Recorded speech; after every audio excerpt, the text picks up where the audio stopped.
Thank you, Governor. Colleagues,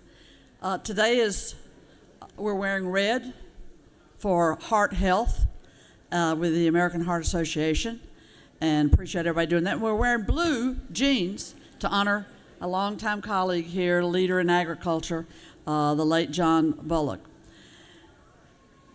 So on Happy Heart Day, I hope that we can pause for a minute and try to let our heart lead us as we go into this debate on Senate Bill 1 and House Bill 104, the two bills that are moving around the future of our trans kids, a tiny percentage of children here in the state.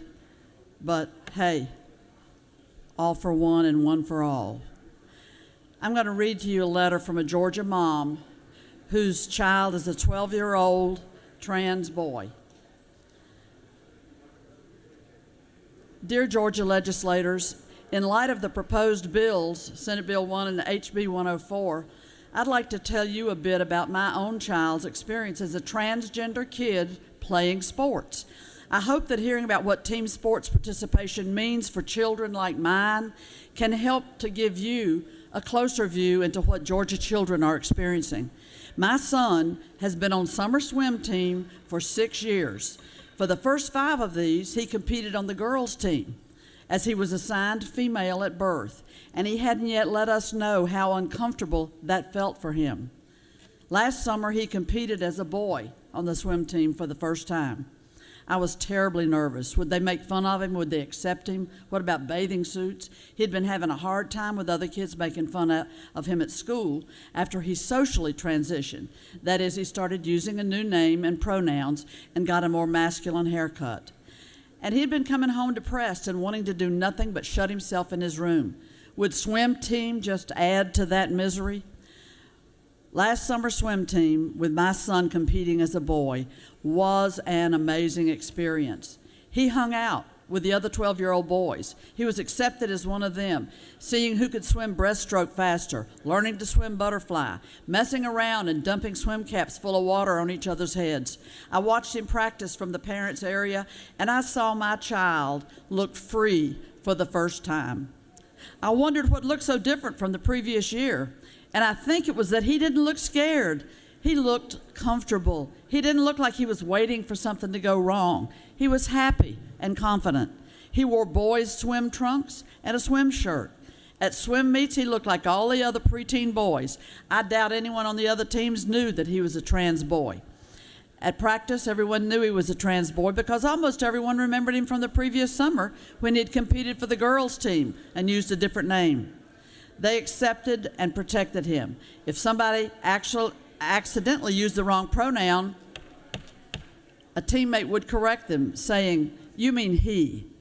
The team coach pulled me aside and told me it almost felt like she was coaching a different kid. She said my son was relaxed and happy, didn't object to instructions, wasn't grumpy about boring drills, that my son was having fun, something she hadn't seen in the previous summer swim team. My son seemed transformed by his acceptance and participation with his team.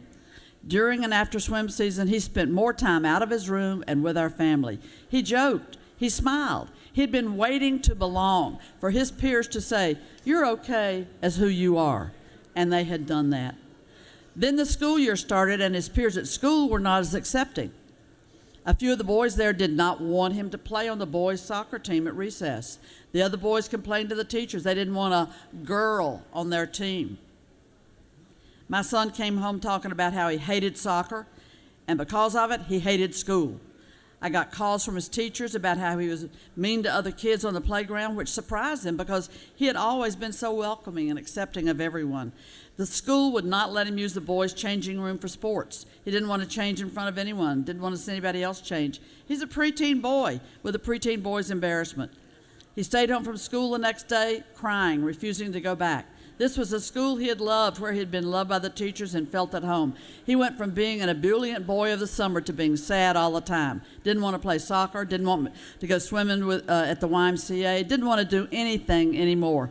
And that's the holding pattern we're in right now. Being part of a team, training alongside other kids and working with them towards the same goals, sharing both the joy and disappointment that come in athletic competition did so much for my son's mental health. Being excluded from it was emotionally crushing. My son is one trans boy, but his experience with the power of team sports to build confidence and community is shared with peers across the state, including the trans girls targeted by your bills. I hope you can think about his experience, the experience you can allow other trans kids to have as you vote on these bills.